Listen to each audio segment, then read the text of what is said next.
গত বছর ICBC expo 2025 আমরা খুবই সাকসেসফুলি একটা ইভেন্ট আমরা করেছি আন্তর্জাতিক মানের। তার এই ধারাবাহিকতায় দেখছেন আজকে আমাদের যারা অ্যাটেন্ডেন্ট আছেন, যারা পার্টিসিপেট করছেন, তাদের মধ্যে প্রচুর সাড়া পাচ্ছি এবং যারা ভিজিটর হিসেবে আসছেন, গতবারের চেয়েও অনেক ভিজিটর আমরা এবার লক্ষ্য করছি। আশা করি যে আগামীকাল তৃতীয় দিন এই ভিড়টা আরও বেশি হবে এবং আমাদের গতবারের চেয়েও এবারের ভিজিটর অনেক বেশি।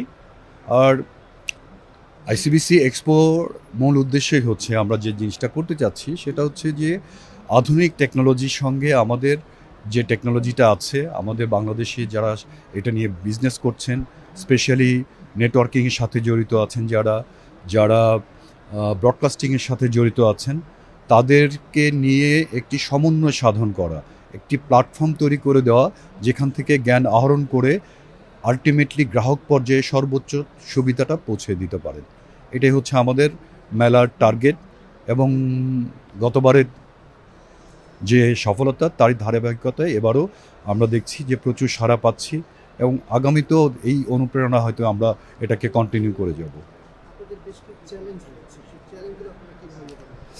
দেখুন, আমাদের বড় চ্যালেঞ্জ হচ্ছে যে আমরা একটা ইন্টারমিডিয়েট টাইম পার করলাম, যে টাইমটাতে আসলে আমাদের কথা বলার জায়গাটা ওইভাবে ছিল না। আমরা আমাদের দাবি দাওয়াগুলো, বিশেষ করে পাইরেসি আমাদের মূল সমস্যা, আমাদের কন্টেন্ট, আমাদের চ্যানেলগুলো পাইরেসি হয়ে যত্রতত্রভাবে চলছে।